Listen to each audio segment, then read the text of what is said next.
हो। आप अपने बच्चों को, घर की बहुओं को, बेटियों को, बच्चों को एक लोटा जल लेकर भगवान के अगर मंदिर भेज रहे हो तो ये अंदाजा लगा कर रखना, जिसने अपने बच्चों को मंदिर का रास्ता दिखाया है उसके घर के बच्चे कभी अपने बूढ़े माँ बाप को वृद्धाश्रम का रास्ता नहीं दिखाएंगे, ये निश्चित।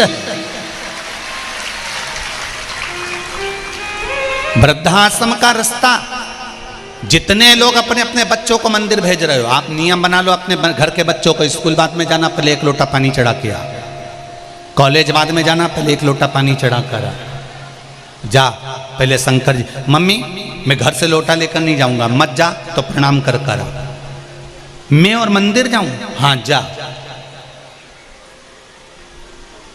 ऑटो वाला ऑटो लेकर जाए, रिक्शे वाला रिक्शा लेकर जाए, रिक्शे वाले को रोक कर कह दो ए हमारे बच्चों को स्कूल लेकर जाता है तो सामने से कोई शंकर जी का मंदिर हो, उस मंदिर के सामने रिक्शे को थोड़ा धीमा करना और बच्चों से कहना हर हर महादेव। जितने रिक्शे में बच्चे बैठे रहे सब एकदम मंदिर देखकर हर हर महादेव कह दो और उसके बाद में आगे बढ़ जाओ।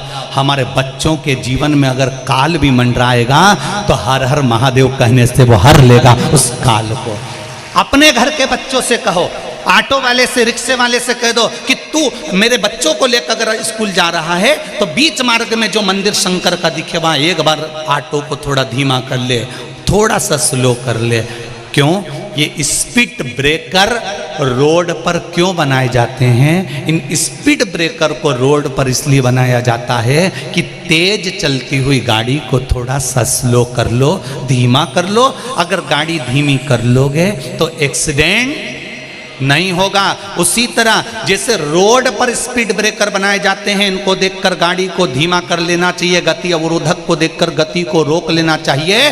जब हम रोड पर चलें और हमें शंकर जी के ओटले मिले, शंकर जी के मंदिर मिले, तो समझ लेना ये गति अवरोधक हैं, ये स्पीड ब्रेकर हैं, इनको देखकर थोड़ा सा झुक जाओ, थोड़ा सा स्लो हो जाओ। तो इनके आगे अगर स्लो हो गए, झुक गए, तो जीवन की गाड़ी का कहीं एक्सीडेंट नहीं होगा। ये जीवन की गाड़ी कहीं भटकने वाली नहीं है, अपने मार्ग से कहीं कूदने वाली नहीं है। आप भजन तो करो उसका।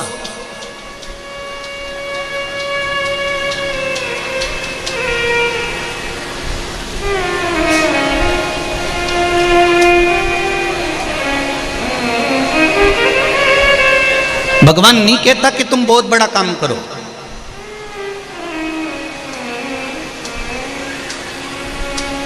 भगवान कहता है छोटा भी काम करो तो मुझे समर्पित कर कर करो।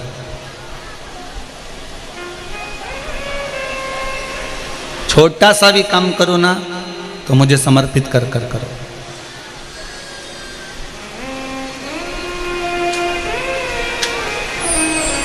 एक कथा सुनी है आप लोगों ने राम जी की? बहुत बड़ा सेतु बन रहा है,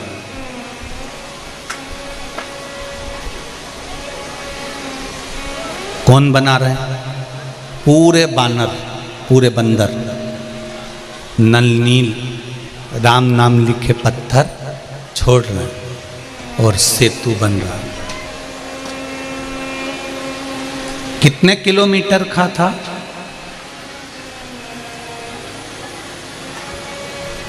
रामेश्वरम से लंका तक का जो सेतु बना था वो कितने किलोमीटर का था? 1200 किलोमीटर का। कितने किलोमीटर का है? 1200 किलोमीटर का लंबाई थी, 120 किलोमीटर की चौड़ाई थी सेतु की।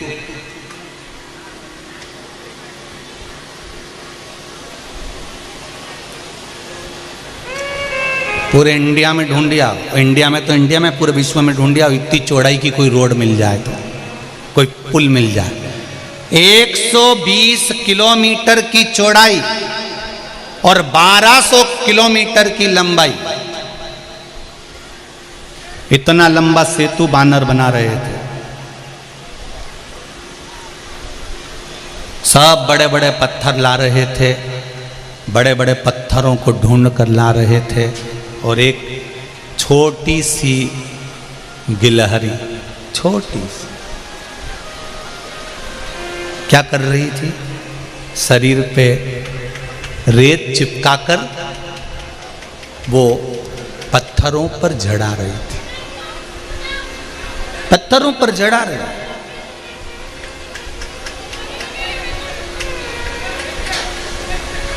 अब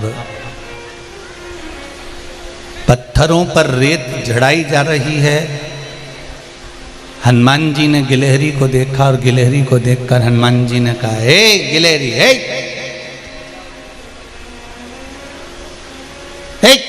इधर आ।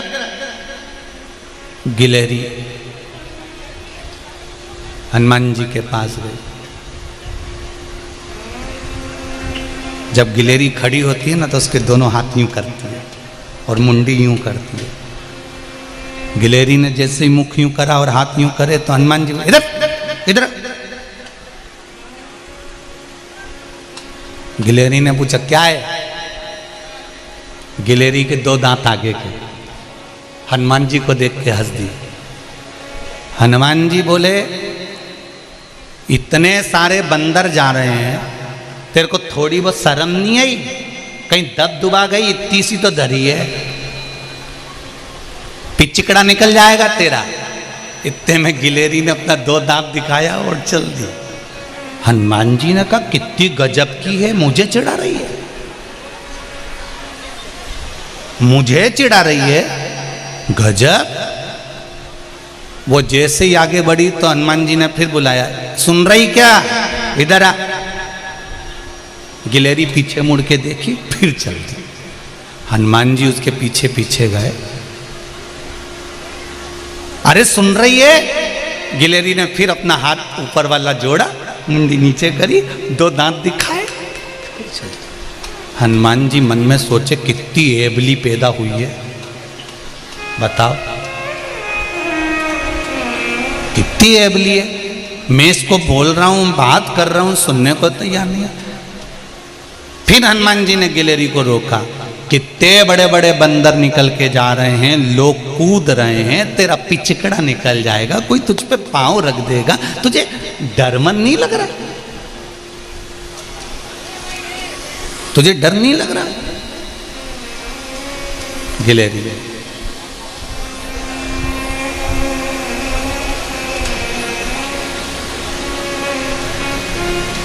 हनुमान जी ने कहा, थोड़ा डर के काम कर, तेरे कोई काम की जरूरत नहीं है यहां पे।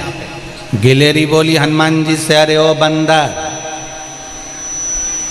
तुम अपना काम करो, हमें अपना काम करने दो। हमने तुमसे पूछा कि हम क्या काम करेंगे, या हमने तुमसे कहा कि तुम क्या काम करोगे? हम जो काम कर रहे हैं हमको करने दो, और तुम्हें जो काम करना है तुम करो।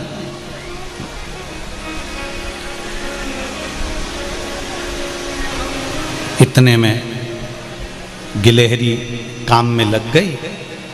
हनुमान जी एक बड़ा सारा पत्थर उठा के ला रहे थे, और लाते लाते लाते लाते लाते लाते हनुमान जी कई पांव वो गिलहरी की पूंछ पे धरा दिया। अब कितने बच रहे थे? सारे बंदरों से हनुमान जी ने कह दिया था, ये तो पगली है, इसमें तो अक्ल नहीं है, इतनी सी होके यहाँ वहाँ घूम रही है, अभी कोई पाँव माँव रखा जाएगा तो पिचकड़ जाएगी। और हनुमान जी का थोड़ा सा पाँव उसकी थोड़ी सी पूंछ पे रखा गया, पूंछ पे रखाया। अब गिलहरी चिल्लाई, ची ची ची ची। अब गिलहरी जब फंस जाती है तो ऐसी चिल्लाती, ची ची करे। हनुमान जी ने मन में सोचा, ये कौन चीख रहा है? अब हनुमान जी का स्वरूप बड़ा, पत्थर हाथ में बड़ा, राम नाम लिखा हुआ, और पांव रखा गया गिलहरी की थोड़ी सी पूंछ पे, और वो ची ची करे। हनुमान जी ने सोचा कौन चीख रहा? जो हनुमान जी ने देखा तो गिलहरी नीचे से चिल्लाई, अरे देख के तो चल ले बंदर, देख के तो चल ले बानर, दिख नहीं रहा तुझको? मेरे ऊपर पांव रख दिया। हे भगवान, हे भगवान, हे भगवान। गिलहरी रोने लगी, आंख में आंसू भर गए। मेरी तो पूंछ तोड़ दी इसने, मेरी तो पूंछ तोड़ दी। हनुमान जी ने पत्थर पानी में डाला, गिलहरी के पास आकर बोले, मैंने तेरे को पहले ही समझाया, तू बीच में क्यों आई? गिलहरी बोलने लगी, मैं तेरे बीच में कब आई? मैं तो अपना काम कर रही थी, देख के तो चलना चाहिए कि कहां से जा रहे हो, हर किसी की पूंछ पे पांव रख दोगे। हनुमान जी ने कहा मैंने तेरे को समझाया था, बीच में काय कोई। इतने में गिलेरी ने कहा तू बहुत बड़बड़ करता है, रुक जा, मैं राम जी के पास जा रही हूँ, आज पूरा न्याय मांग कर आऊंगी राम जी से कि मेरी पूंछ तोड़ी है तूने, रुक जा। और गिलेरी रोती राम जी के पास पहुंच गई, राम जी के सामने जाके खड़ी हो गई। जैसे ही खड़ी हुई राम जी ने देखा गिलेरी रो रही है। राम जी ने गिलेरी को हाथ में उठाकर पूछा तुम क्यों रो रही हो। गिलेरी कहती है मेरी पूंछ देखो जरा, कितनी पूंछ को एक बंदर ने तोड़ दिया मेरी पूंछ को। हनुमान जी ने अपना हाथ गिलहरी पर फेरा, फेरते से गिलहरी की पूंछ सही हो गई। गिलहरी की पूंछ तो सही हो गई, पर गिलहरी ने राम जी से कहा आपको न्याय तो करना पड़ेगा चाहे कुछ भी हो जाए।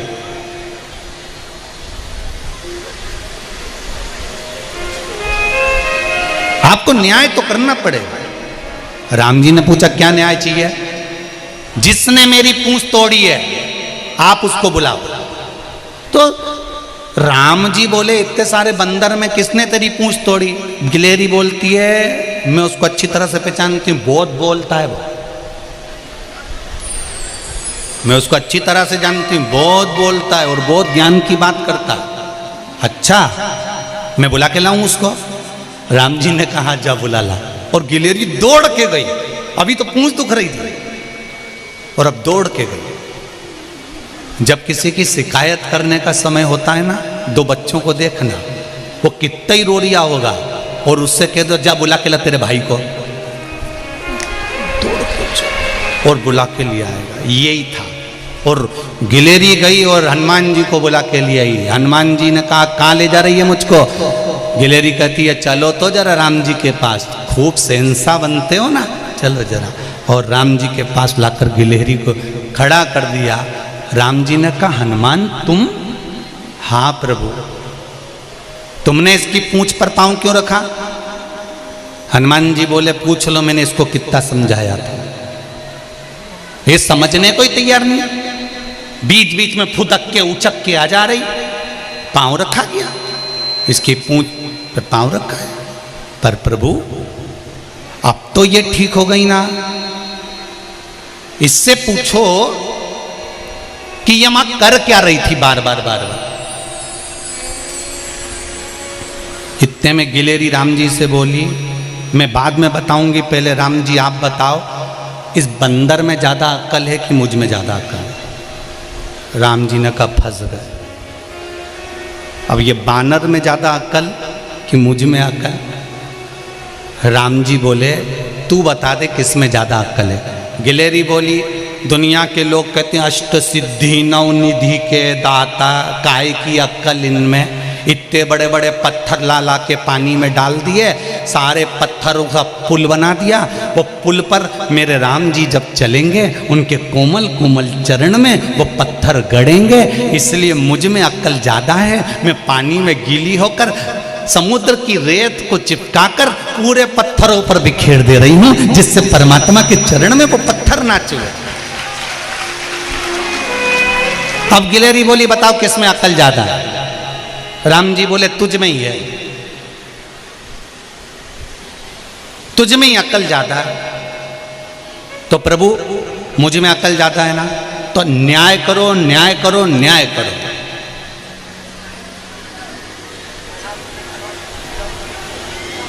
न्याय करा जाए। राम जी ने पूछा तू बता दे क्या न्याय करना है। हनुमान जी को बुलाया राम जी ने और राम जी ने कहा हनुमान तूने गिलहरी के पांव पर, इस पूंछ पर पांव रखा है, इसकी पूंछ को तूने खंडित करा है, इसलिए हनुमान एक बार तेरी भी पूंछ खंडित जरूर हो, यह निश्चित है, ये निश्चित है। हम पहले भी कथा में कहे मत बुरे कर्म कर बंदे वरना पछताएगा, भगवान की आंखों से तू बच नहीं पाएगा, तू बच नहीं पाएगा।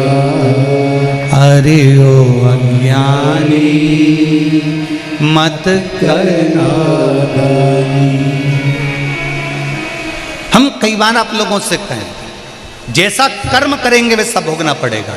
हनुमान तूने गिलेरी की पूंछ को छिन्न करा है, तेरी भी पूंछ छिन्न जरूर होगी। गिलेरी बोली ये कोई न्याय नहीं है, इसको कोई न्याय कहते हैं? पूंछ पे मेरे पांव रखा है तो मुझसे पूछा जाए कि हनुमान जी के साथ क्या करना है। राम जी मन में सोचे कितनी तेज है ये। अच्छा बता क्या करना है, तू बता।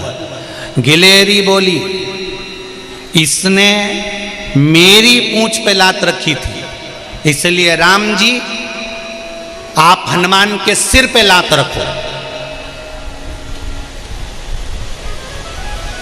हनुमान जी के सिर पर राम जी आप लात रखो। हनुमान ने अपना सिर नीचे करा, राम जी ने लात रखी। हनुमान की आंख से आंसू बहने लगे। गिलेरी पास में आके बोली मेरी पूंछ पे लात रखी थी तो मैं भी रोई थी, तेरे सिर पे लात रखा ही तू भी रो रहा है। हनुमान जी कहते हैं गिलेरी आज तक परमात्मा ने अपना चरण मेरे मस्तक पर नहीं रखा था, तेरी कृपा से आज वो सिर पर रखा है। ये तेरी कृपा है, तेरी उदारता है, तेरी दया है जो प्रभु का चरण मेरे मस्तक पर रखा गया।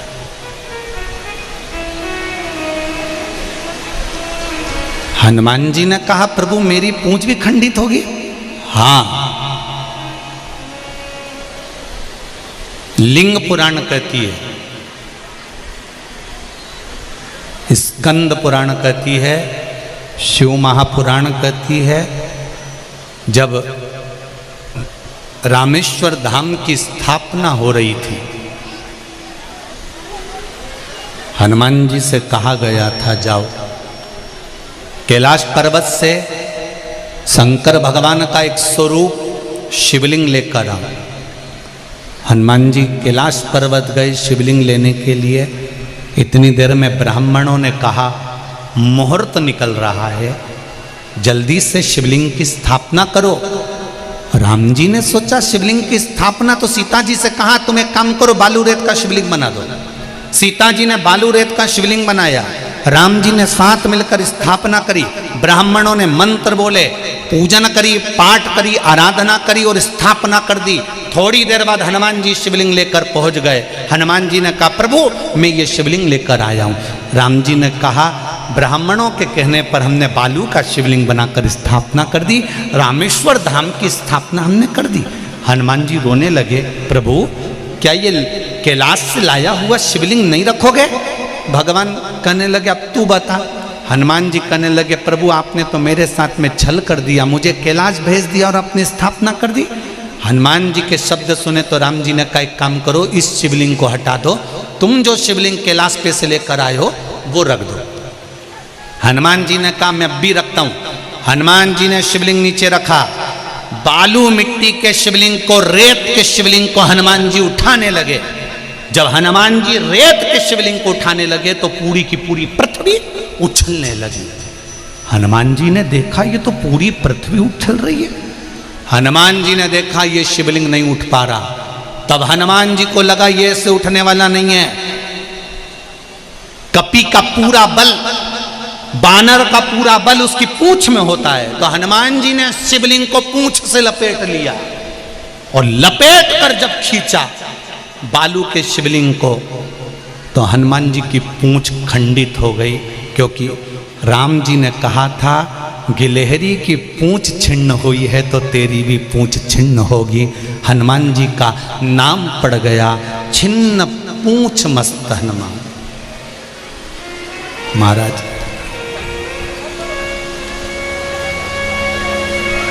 छिन्न, पूंछ मस्त हनुमान। हनुमान जी ने देखा कि शिवलिंग नहीं हिल रहा। हनुमान जी से राम जी ने कहा, तुम जो शिवलिंग लेकर आए हो वो ले जाकर एक दूसरे स्थान पर रख दो। हनुमान, हम वर देते हैं, रामेश्वरम का दर्शन करने वाला यदि हनुमान जी के द्वारा लाए हुए शिवलिंग का दर्शन नहीं करेगा तो उसको रामेश्वर के दर्शन का फल नहीं मिलेगा। भगवान ने उस शिवलिंग का नाम हनुमतेश्वर शिवलिंग रख दिया, हनुमतेश्वर महादेव रख दिया। आप में से जितने लोग रामेश्वर गए होंगे, कौन कौन गया है रामेश्वर? गए हो? तो रामेश्वर से हनुमतेश्वर गए हो? रामेश्वर से हनुमतेश्वर शिवलिंग जाना पड़ता है। वहीं पर छिन्न मस्त हनुमान जी हैं, जिनकी पूंछ छिन्न हनुमान जी जिनकी पूंछ छिन्न है, उसी के पास में हनुमतेश्वर विराजमान। तो यहां शिव महापुराण की कथा कर रही है, भगवान को तुम्हारा बहुत सारा धन नहीं चाहिए, भगवान को तुम्हारा बहुत सारी दौलत नहीं चाहिए, भगवान को तुम्हारी बहुत सारी संपदा नहीं चाहिए, भगवान को तुम्हारा बहुत सारा वैभव नहीं चाहिए। भगवान तो कहते हैं जैसे गिलहरी ने अपने शरीर पर रेत को चिपका कर छोड़ा था, ऐसा थोड़ा सा भी, एक चावल का दाना भी, एक बेलपत्र भी अगर आप भगवान शंकर को समर्पित कर रहे हो तो उसका फल आपको प्राप्त जरूर होगा। ये निश्चित है, उसका फल मिलेगा, तो मिलेगा।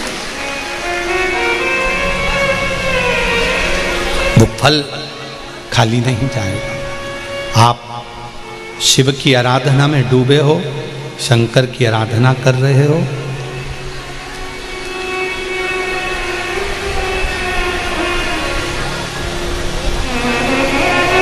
फल मिलेगा जरूर। श्रावण महीना, बाबा की पावन कथा, श्री शिवाय नमस्तुभ्यम मंत्र का जाप सब अपने स्थान पर बैठकर अपने दिल की बात बाबा से कहते हुए भाव से बाबा से निवेदन करेंगे। सभी लोग बड़े प्रेम से बाबा के मूल मंत्र का स्मरण करें। श्री शिवाय नमस्तुभ्यं, श्री शिवाय नमस्तुभ्यं, श्री शिवाय नमस्तुभ्यं, श्री शिवाय नमस्तुभ्यं, श्री शिवाय नमस्तुभ्यं। भोला सब दुख काटो ओ भोला सब दुख काटो शिव शंकर जपो तेरी माला, भोले बाबा जपो तेरी माला, भोला सब दुख काटो मारा, ओ भोला सब दुख काटो मारा। हे शिव, हे उघड़ी, हे उघड़दानी, दयालु दातार, कृपालु, करुणा करने वाले मेरे शिव, थोड़ा सा समर्पण। पार्वती मैया जब जिस समय पर माता पार्वती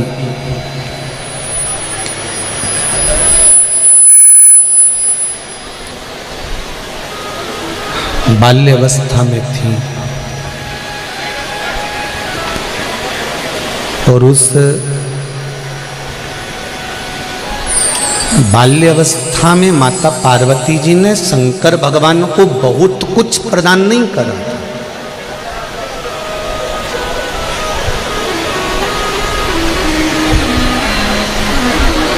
बाल्यावस्था में अगर माता पार्वती जी ने शंकर भगवान को कुछ दिया था तो पार्थिव शिवलिंग का निर्माण कर कर उसकी पूजन करना, आराधना करना और पार्थिव लिंग की पूजन कर कर उसका विसर्जन करना।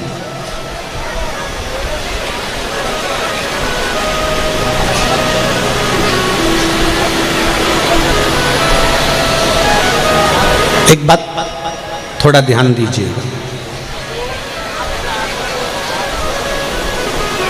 4 भाई, 5 भाई, 2 भाई, 3 भाई, अगर एक रसोई घर पर भोजन बन रहा है, एक रसोई घर में भोजन बन रहा है, तो पार्थिव लिंग का जो निर्माण है अगर घर का कोई एक व्यक्ति भी कर रहा है तो उसका पुण्य सभी को मिलेगा।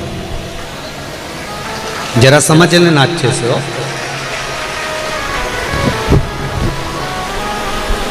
कल बहुत सारे लोगों का फोन आया, मैसेज आया सीहोर में कि गुरुजी हम शादी में जब दूल्हा दुल्हन की आरती उतारते थे कलश रखकर, तो हमारे मन में बहुत प्रश्न था कि इसमें दिया क्यों नहीं रखते हैं। तो वो प्रसंग, ज्योति का जो प्रसंग आपने सुनाया, उससे हमको ज्ञात हो गया कि जल से भी आरती उतरती है तो उसका फल ज्योति का ही रहता है, ये हमको ज्ञात है। आज अपन स्मरण करें कि जो पार्थिव लिंग का जो निर्माण होता है वो सार्वजनिक रूप से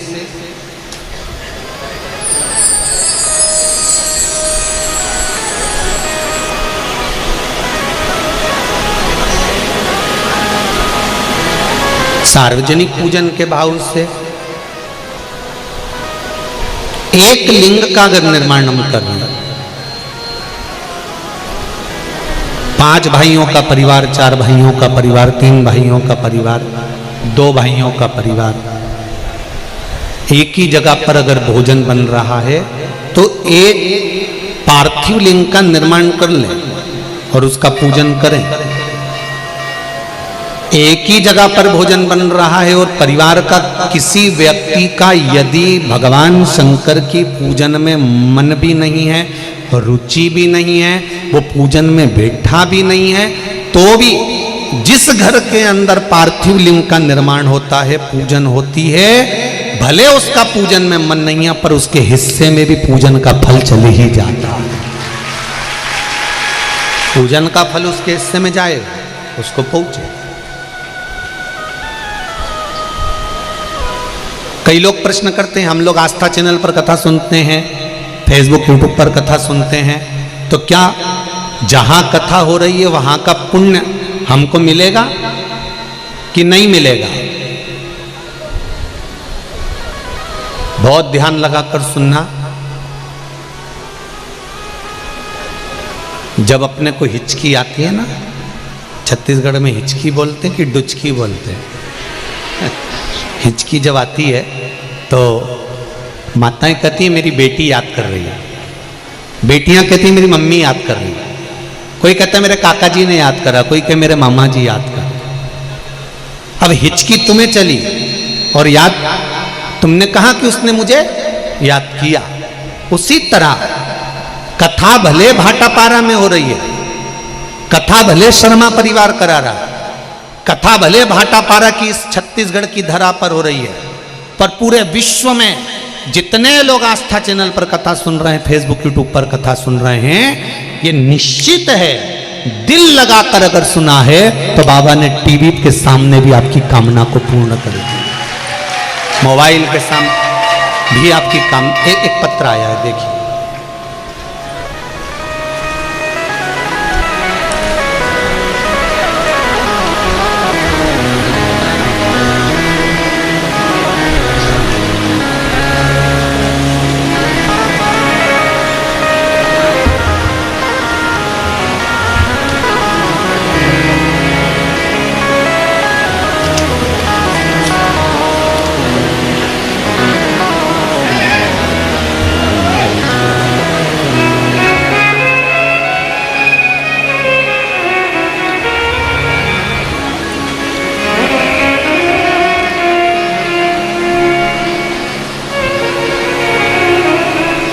श्री शिवाय नमस्तुभ्यम।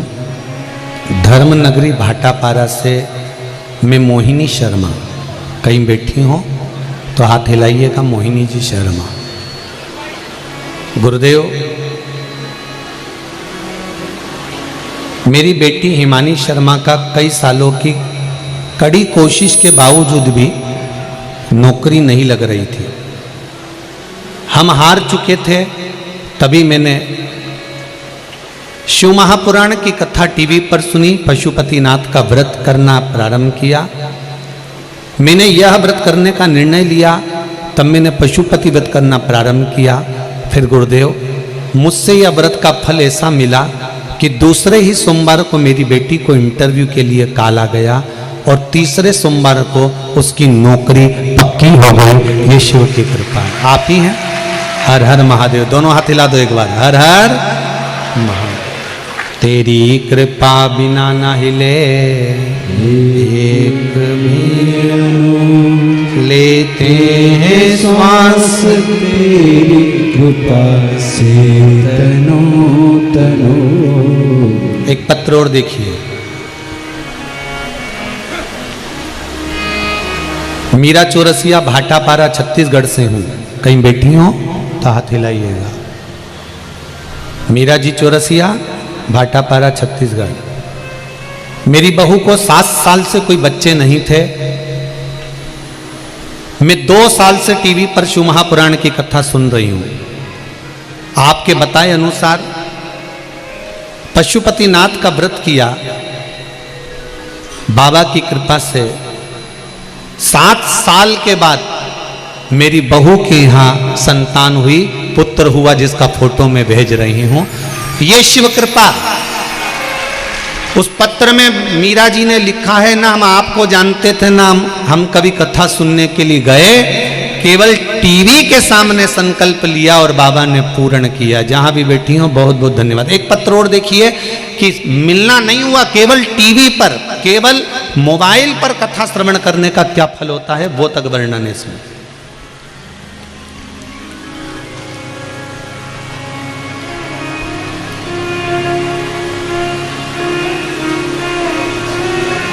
मैं भाटापारा से हूं। मेरा नाम श्रीमती पद्मणी वर्मा है। कहीं बैठी हो तो हाथ हिला सकती हैं। पद्मणी। 10 साल पहले मेरी माँ की किडनी सिकुड़ गई थी। डॉक्टर ने दवाई देकर भेज दिया था। बाद में उनका पेशाब बंद हो गया था। खाना भी नहीं खा पाती थी। पूरा शरीर सूज चुका था। पूरा शरीर सूज गया था। कुछ भी शरीर के अंतर्गत क्रिया में नहीं था। तब 1 लोटा पानी और बेलपत्र चढ़ाना प्रारंभ करा। बाबा की कृपा देखिए गुरुजी। जैसे ही चढ़ाना प्रारंभ करा, लोटा भर जल और बेलपत्र चढ़ाना चालू करा और लोटा भर पानी चढ़ाकर थोड़ा सा पानी लाकर उसको पीना और बेलपत्र खाना चालू करा। मेरी माँ चक्कर खाकर नीचे गिर गई। चक्कर खाकर नीचे गिरी। कुछ देर के बाद जब उठी, जल का छींटा दिया। उठने के बाद उसको डॉक्टर के पास लेकर गए। ले जाने के बाद में मेरी माता को डॉक्टर ने देखकर कहा, इनकी जो किडनी सिकुड़ गई थी वो किडनी ठीक हो गई है और अब ये पूर्ण तरह से स्वस्थ हो गई हैं। अब इनको कोई दवा की जरूरत नहीं है। उसमें लिखा है, गुरुजी हम तो घबरा गए थे जब हमारी माँ नीचे गिरी, तो हमको लगा कि एकदम जल पिया क्या हो गया, पर भोलेनाथ जी को जो